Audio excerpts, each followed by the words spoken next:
Hello, welcome all to the channel. Today I am talking the movie To Leslie, which has been a movie that I never thought I would have to review, but it just came to the point where with the Andrea Riseborough nomination, I had to do it. I had to discuss this movie in some way and form. So I'm going to be doing that today. So To Leslie, for those who do not know about this movie, which is probably a majority of you, this is a very small independent film.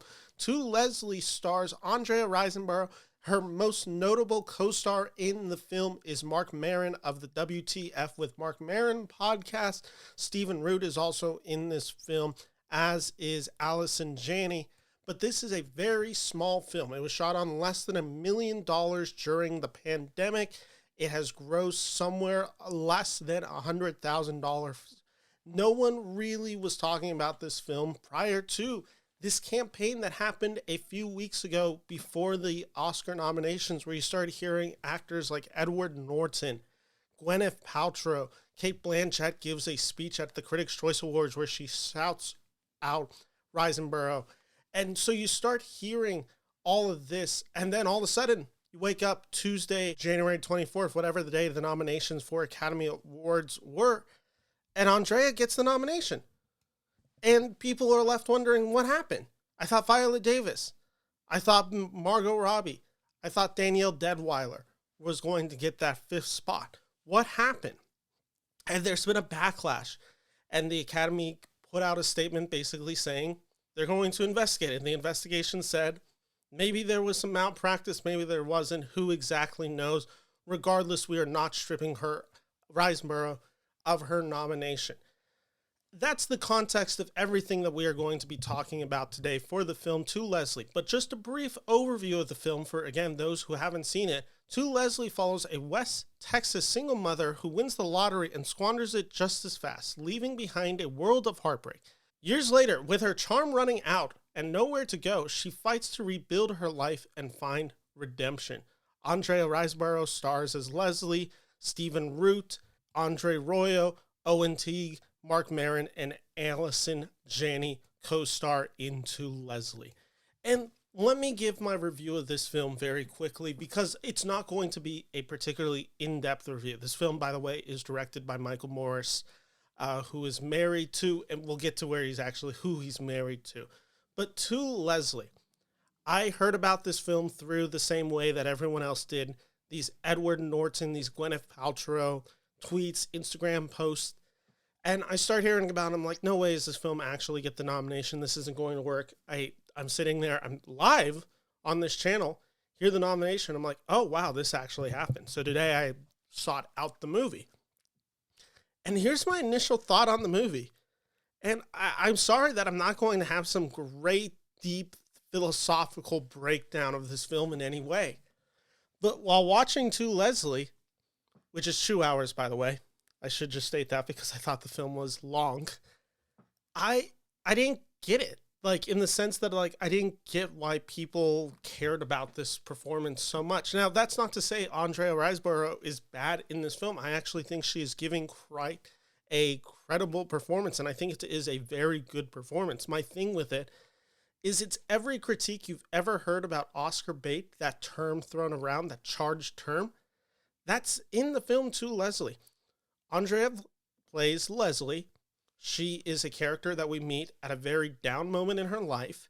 She has substance abuse. She has a very loud, difficult personality. As an actress, Riseborough literally rises to the occasion in the sense that she's very loud in this film. She has some very quiet moments, but it's kind of everything you'd expect out of a performance like this. Like, the typical term that you hear is Oscar bait, of the idea of like, oh yeah, this was made to get a actor a nomination for best actor or actress. That's how I felt watching this film. Just completely honest, that's how I felt while watching this.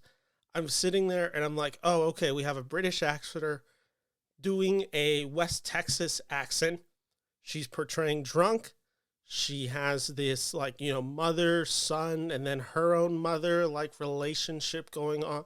She plays very ugly in scenes. She literally yells in a lot of scenes. It's a very big performance. It's a very performative performance. And I'm like, okay, I get it. Like, I've seen this film before, and typically this film does get those actors nominated for awards.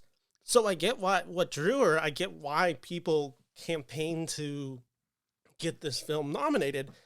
Watching the film, I was like, this is very standard. Michael Morris's direction in this film, very straightforward. Didn't feel particularly positive about it. Didn't feel particularly negative about it. I'm like, okay, this is a directed film.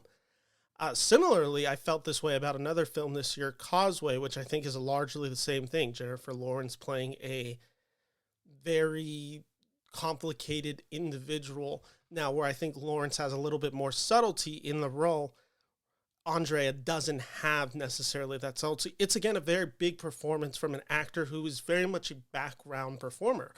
I think Riseborough is really talented. I think she's great in the films I've seen her in, but she's not an A-list star quite like Jennifer Lawrence is.